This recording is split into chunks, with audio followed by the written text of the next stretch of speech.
All right, next month, voters are going to head back to the polls for runoff elections. And in the race for governor, there will be a runoff for the Republican candidates as well as the Libertarian candidates. The vote was just too close to push it all the way to the general election. We are sitting down with each of these candidates ahead of the runoff election in August. And this morning, we are joined by Republican for governor candidate Mick Cornett. Hey. Mr. Cornett, good to see you. Yeah, it's good to be back. Let's talk about this. You are a former broadcaster. You were the mayor of Oklahoma City for 14 years. Why governor? Well, I think my skill set's especially appropriate at this time. You know, I've been known as a consensus builder and a problem solver and a person who can get things done.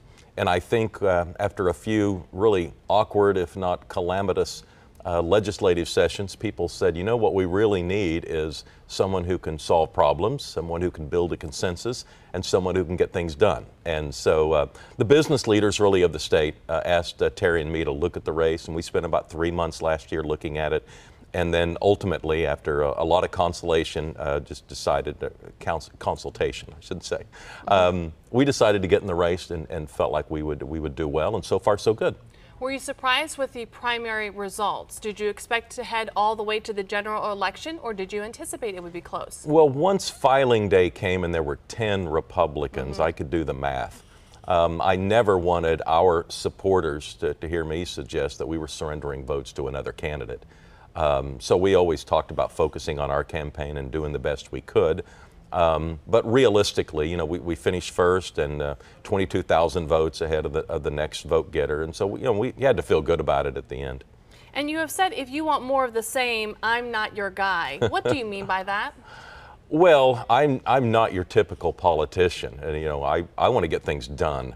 I don't want to sit around and argue about things and point fingers and blame people. And I think if people look at Oklahoma City and our success, the 100,000 new jobs, the 10,000 new businesses that were created while I was the mayor of Oklahoma City, I think they understand that I'm about, you know, improving the lives of people and creating a better quality of life. And in Oklahoma, it means concentrating on education and health. And we just had cultural standards that were too low. And as governor, I intend to work on that. The other thing is that I think for too long we've judged governors, or we think about governor during the session and on policy. And I want to be the governor that can control the narrative and set the tone for the entire state. In other words, spending 12 months a year working on health and education. We've got to have higher standards in those areas. And what about your challenger that you will face in several weeks in August, Kevin Stitt? What do you think about him? Well, we focus on us. And you know, and everybody wants to talk about the horse race. And when there were 10 candidates, it was probably easier to focus on us, as opposed to when there's just one. But you know, we focus on our campaign, and I think that's probably the best strategy.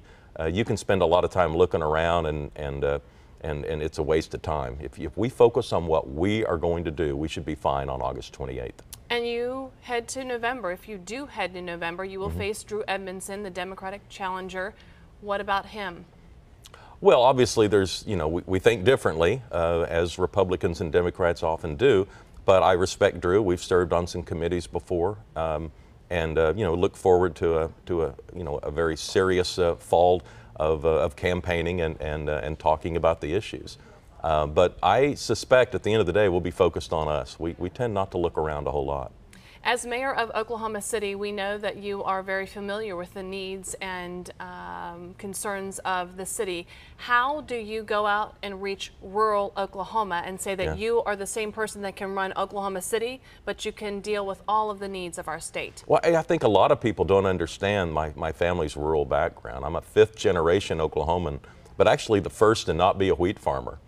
Both of my parents, my grandparents, my great-grandparents are all buried next to a wheat field in western Oklahoma. So I've never felt disconnected from rural Oklahoma. And certainly as a sportscaster here for so long, I covered a lot of smaller high schools and have walked their schools and been to their towns and met their people.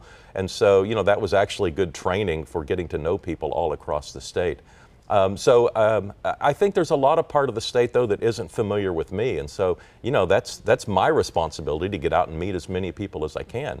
And so we've spent 14 months now getting out around the state and introducing ourselves to people, but most importantly, listening, because people have things they want to say to a person who wants to be governor. And I think listening has probably been the best use of my time over the last 14 months.